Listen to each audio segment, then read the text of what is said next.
ধনী হতে আল্লাহ পাক নিষেধ করেন নাই, ধনী হতে আল্লাহ নিষেধ করেন নাই, ব্যবসা করতে নিষেধ করেন নাই, ধন সম্পদ আল্লাহ পাক অর্জন করতেও নিষেধ করেন নাই, কিন্তু দুনিয়ার পূজা করতে আল্লাহ নিষেধ করেছেন, দুনিয়ার মোহে ডুবে যেতে আল্লাহ নিষেধ করেছেন।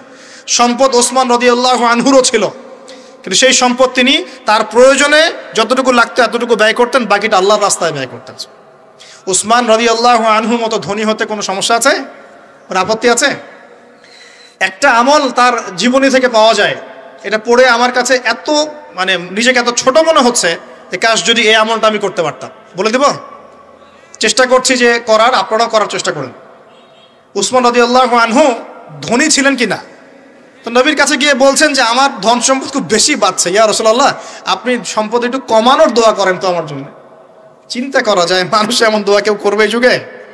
আচ্ছা, নবী সাল্লাল্লাহু আলাইহি ওয়াসাল্লাম বললেন তুমি উটের পিঠে, গাধার পিঠে